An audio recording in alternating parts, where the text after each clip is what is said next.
guest is rapidly becoming one of the country's most talked about comedians. He won Best Stand-Up at last year's Comedy Awards. Will you please welcome Eddie Izzard?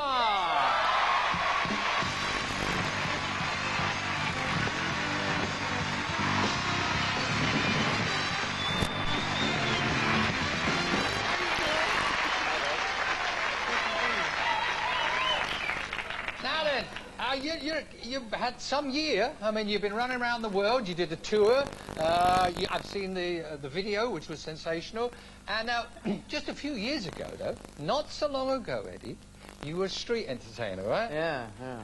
Well, we've got a couple of pictures of you. A barber, listen to this, a barber in Wales we acquired them from. Right, if you have a little look there, you'll see there's a picture of you. Yeah, I used to do this. This was tall unicycle. I used to actually go and put a pair of handcuffs on.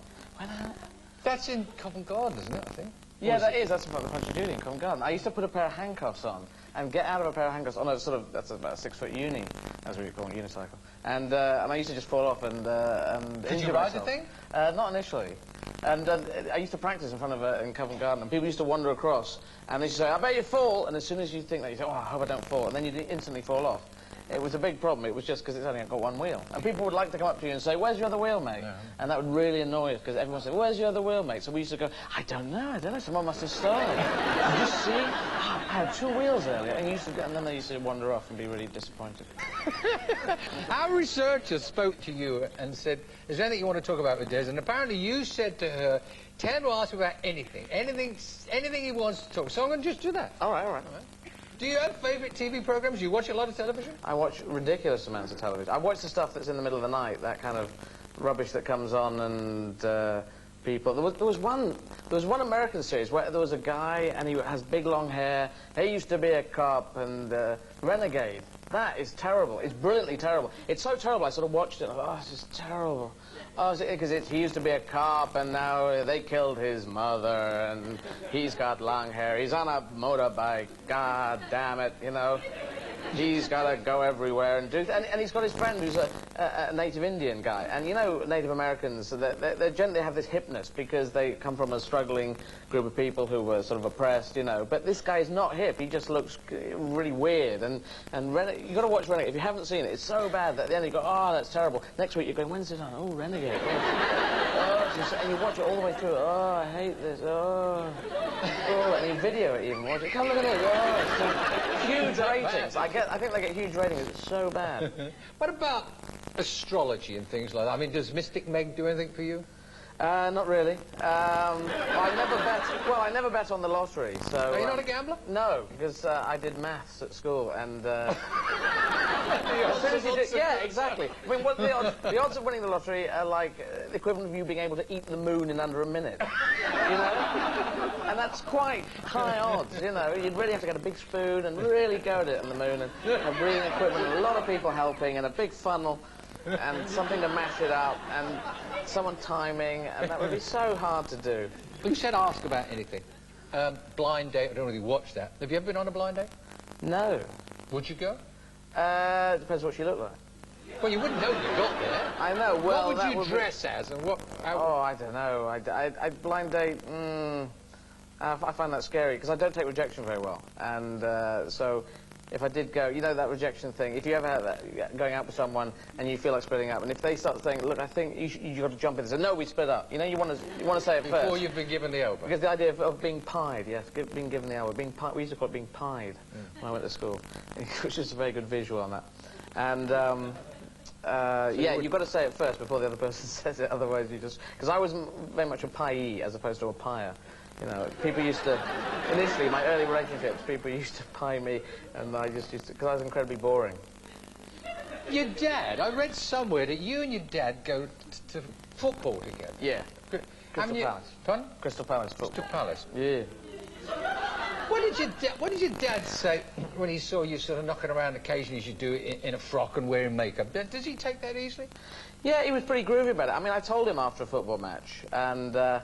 Because we go together, and I just thought, oh, I'll tell him after this football match, you know, and I had to build up to this. It's a big psychological thing, telling your dad, coming out. So I thought, I can't do it in the match, because if we lose, that'd be really... I was working that all the way through. I thought, tell him now, then, you know, he could be really angry. and then we could lose the match, and that would be terrible. So I thought I'd tell him as we're going home. But there are lots of football fans around there, so I thought I better not tell him that in case he goes, "You're what? You're a transvestite?" So I thought maybe that's not so cool. So we ended up in Croydon in a cafe, and then there was no one on that table or that table. So I told him very quickly. And what did you say? I just said, "I'm a transvestite, Dad," and he said, "Hey, that's cool." Coming home from Crystal Palace? Hey, yeah, that's cool. Well, he didn't actually say, "Hey, that's cool." I think he went silent for a year. But essentially, no, he was just, I think, you know, because I'm relaxed about it. I say, I wear what I want, you know, women wear what they want, they wear all men's clothes, so I'm going to wear all of women's clothes as well. And I'm going to compete. And seeing as I'm relaxed about it, he seemed to be relaxed about it. And then he wrote me a letter and he said, "No, that's cool." He said apparently he wasn't best pleased, is the line. He's a very good dad understatement. But you think that everybody should just wear whatever they want? Go for it. Remember back in the 20s, women started wearing trousers, people went berserk. Hey, what's going on here? You can't wear trousers, there's a law about that. And there isn't, it's just clothes, you know, so people wear what they want, and I wear what I want, and if people hassle me, I hassle them back. Without getting profound here, you're a very successful man these days. Have you learned anything along the way? Any wisdom? Anything you know, I don't want to get too heavy with you. Never eat too much chutney. Wisdom. Oh, you're not trying to get heavy, but it's quite heavy, isn't it? Any well, wisdom? We can move on to something. No, well, just be. Well, actually, I'll tell you something, Des. It's not very funny. There won't be big laughs, but it's go. You know, if do something that's positive, even if it scares you. There's this thing of feel the fear, but do it anyway. So, you know, like coming out and being honest and just saying, "Hey, I'm going to wear what I want, I'm going to be open about my sexuality," and I just thought, let's do it, and tell people and just deal with the consequences, and I do. And most people are very relaxed. They go, "Hey, if you're okay about it, then I'm okay," you know. You're back in the West End. Yeah. Is it January 28th, you open at the January 28th, doing this thing called one-word improv, which what does that mean? It's improvisation, like you might have seen Whose Line Is It Anyway? Yep. People do that, and it's got games and kind of scenes, little sketches in that. It's got little, you know, they have a structure to them, and this is freestyle. This is just people give us one word, they give cat, and then we just four of us. Can we play that? Just a bit of fun. I mean, I'm throwing you to the deep end. You're throwing me in the deep end because the other three aren't here. You go cat, and I go cat. Oh, cat. Cat.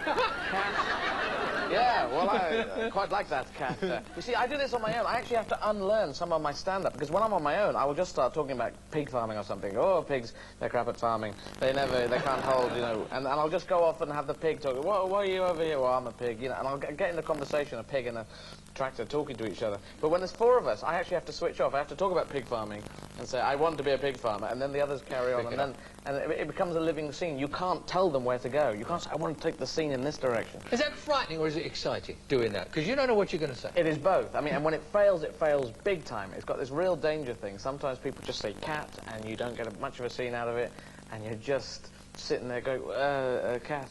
And it can be that. Are the audience dangerous. sympathetic then, or they give it a bird, do they? Hopefully they're sympathetic. But when it works, they know it works, because the audience has heard you just struggle around, and then you get an idea going, and it just takes off. I love it. I just love doing it, because you just live on your wits. It's even more so than my stand-up. I mean, stand-up, you know, it's... I know roughly, it's like a motorway journey. I know where I'm going, but I go off on side roads. Well, we've been having conversation here tonight. We've not been leading you into comedy bits and pieces. I know you could do about a half an hour on almost any subject I threw at you. Go to the Albury, January 28th, and see the man, Eddie Izzard. Cheers.